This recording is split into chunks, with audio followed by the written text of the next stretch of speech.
এখন আসলে অনেক ইনভলভ হয়ে কাজ করার চেষ্টা করি। কান্নাটা আসলে বিষয় না, best friend itself is a brand. Best ফ্রেন্ডের মধ্যেও প্রেম হতে পারে, এই পুরাটা কিন্তু আমি এক বসায় দেখেছি। মেহজাবিনের মতো প্রফেশনাল আর্টিস্ট খুব কম আছে ইন্ডাস্ট্রিতে। কো আর্টিস্ট ভালো অ্যাক্টিং করতেছে, তখন আমার অ্যাক্টিংটাও ভালো হয়ে যায় অটোমেটিক। মেয়ে বেস্ট ফ্রেন্ড কখনো হয়নি আমার সামহাও। যে আমি যখন বিয়ে করবো আমি একটু বড় করেই করবো, আর মানে ওর দেখা আমার সব থেকে best performance. Over the years আমাদের ক্যারিয়ার ডেভেলপ হয়েছে, আমাদের অ্যাক্টিংয়ের ক্যালিবার আস্তে আস্তে ডেভেলপ হচ্ছে। সো এখন আসলে অনেক ইনভলভ হয়ে কাজ করার চেষ্টা করি। যেমন দাদা বললো যে এডিটিং প্যানেলে যখন এডিট করতে গিয়েছে তখন সে আরাম পেয়েছে অনেক। সে আমাকে টেক্সট করেছিল যে অ্যাক্টিং এত ম্যাচিউরড হয়েছে আপনাদের দুজনেরই, যে দেখতে খুব ভালো লেগেছে এবং এডিট করে আরাম লেগেছে। তো it's a achievement for us, যে অ্যাক্টর হিসেবে যে ডিরেক্টর যখন বলছে যে আসলে অ্যাক্টিংটা এত সুন্দর হয়েছে যে এডিট করে। সো আমি বলছি যে কান্নাটা আসলে বিষয় না, best friend itself is a brand.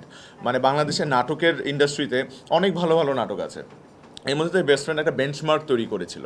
So এই কারণেই আসলে 1 2 3 আসা, নাহলে কিন্তু 1-এর পর 2 আসতো না, 2-এর পর 3 আসতো না। সো এই পুরো একটা সিজন শেষ হয়ে আবার নতুন আরেকটা সিজন এরকম 3-4 বছর পর নতুন করে ক্রিয়েট করা, এটা আসলে দর্শকের চাহিদা না থাকলে আমরা আসলে করতাম না, বা প্রডিউসার ইনভেস্ট করতো না। সো এখানে অনেক বড় একটা টাকা ইনভেস্ট করা, এবং এই কারণেই তো করা। সো আমার একটা এক্সপিরিয়েন্স আমি বলি, সেটা হচ্ছে আমার ফ্যামিলি মেম্বারদের মধ্যেই একজন, সে হচ্ছে একটা প্রাইভেট ইউনিভার্সিটিতে পড়ে। ওদের জাস্ট গত বছর বিয়ে হয়েছে। সো ওদের বিয়ের সময় আমি জানতে পারি যে they were best friends. So ওরা কখনোই আসলে বলতে পারতো না। তো আমাদের নাটকটা তারা একসাথে বসে দেখেছিল। সো লাস্টে গিয়ে যখন 3 নম্বর পার্টে আমাদের মিল হয়েছিল বেস্ট ফ্রেন্ড সিজন 1-এ, তো ওইটা ওদেরকে অনেক ইন্সপায়ার করে। এই কারণে ওরা সামহাও একজন একজনকে বলতে পারছিল যে বেস্ট ফ্রেন্ডের মধ্যেও প্রেম হতে পারে, বেস্ট ফ্রেন্ডের মধ্যেও ভালোবাসা বা বিয়ে হতে পারে। সো আমার নিজের চোখে দেখা একটা গল্প, মানে best friend is very close to my heart. ধরেন মেহজাবিনের সাথে অনেক দিন পর স্ক্রিন শেয়ার করছি, দাদা আমি মেহজাবিন আমাদের আলাদা একটা ট্রায়ও আছে। সো সব কিছু মিলে আসলে গল্পটা যে এত সুন্দর করে টেল করা হয়েছে। ধরেন আমরা যখন শুটিংটা করি তখনও কনফিউজ থাকি অনেক বিষয় নিয়ে, যে আসলে কোন দিকে যাচ্ছে, কী করছে। এটা আসলে পুরোপুরি ডিরেক্টরস পয়েন্ট অফ ভিউ থেকে মানে চিন্তা করা উচিত। সো তার মাথায় আসলে সব কিছু থাকে যে কী হচ্ছে। সো আমি এক বসায় দেখেছি, এটা ডিউরেশন ছিল 100 মিনিটের উপরে, 102 বা 3 minute if I am not wrong. So এই পুরাটা কিন্তু আমি এক বসায় দেখেছি, এবং এক বসায় যখন দেখেছি আমার কাছে কিন্তু খুব ভালো লেগেছে। মানে আমার কাছে একটু বোরিং লাগেনি। মানে এটা আমি বায়াসড হয়ে বলছি না যে এটা আমার নাটক। সো আমি বলবো যে ডিউরেশন বড় হলেও আপনারা দেখুন, মানে আই হোপ ভালো লাগবে। এবং আমরা একসাথে এতদিন পর স্ক্রিন শেয়ার করছি, সো আমরা আই হোপ ভালো লাগবে। মেহজাবিনের মতো প্রফেশনাল আর্টিস্ট খুব কম আছে ইন্ডাস্ট্রিতে। মানে এটা আমি আসলে জনসমক্ষেই বলতে চাই, বিকজ ও খুবই প্রফেশনাল এবং খুবই sincere as an artist. So ও একটা মুহূর্তের জন্য কখনো বুঝতে দেয়নি যে she was involve with something else, মানে ইন হার লাইফ। সো ও অ্যাক্টিংয়ে যখন করে, এইটা আমার জন্য খুব হেল্পফুল, বিকজ হচ্ছে আমার কোয়ার্টিস্ট যখন ভালো অ্যাক্টিং করে, আমার না নিজের মধ্যে একটা তৈরি হয়ে যায় যে আসলে আমারও ভালো করতে হবে, এবং ইটস এ রিফ্লেকশন। মানে যখন আমার কোয়ার্টিস্ট ভালো অ্যাক্টিং করতেছে তখন আমার অ্যাক্টিংটাও ভালো হয়ে যায় অটোমেটিক।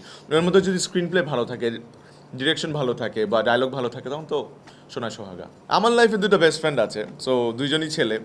মেয়ে বেস্ট ফ্রেন্ড কখনো হয়নি আমার সামহাও। সো যখন স্কুলে ছিলাম তখন আমার 1-2জন মেয়ে ফ্রেন্ড ছিল, বাট ওরা কখনো বেস্ট ফ্রেন্ড হয়ে উঠতে পারেনি সামহাও, বিকজ আমাদের ফ্রেন্ডশিপের টাইম স্প্যানটা খুব কম ছিল। যদি এই পর্যন্ত চলে আসতো তাহলে হয়তো বলতে পারতাম হ্যাঁ আমার মেয়ে বেস্ট ফ্রেন্ড আছে।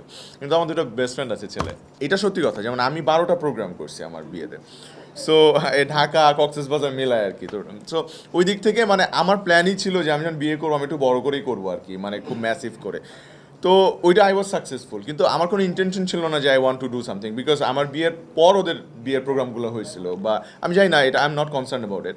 So I enjoyed my wedding a lot. বিয়ের আগে হলো আমি উত্তরটা অন্যভাবে দিতাম, এখন যেহেতু বিয়ে হয়ে গেছে আমি বলবো হ্যাঁ আর বড় ভাই হিসেবে দেখা হতো, বা এই কারণে আস্থার জায়গাটা আছে।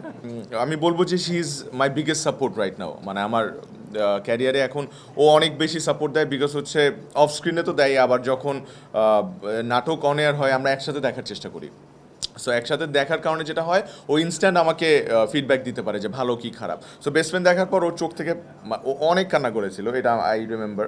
এবং কদিন আগের কথাই ও সাথে সাথে একটা স্ট্যাটাস দিয়েছিল যে আমার, মানে ওর দেখা আমার সব থেকে বেস্ট পারফরমেন্স। সো আমি জানি না এটা ওর পয়েন্ট অফ ভিউ থেকে হয়তো, বা আমি সাথে সাথে দাদার সাথে এটা শেয়ার করেছি। সো ওকে অ্যাপ্রিসিয়েট করার চেষ্টা করে ভালো কাজ হলে।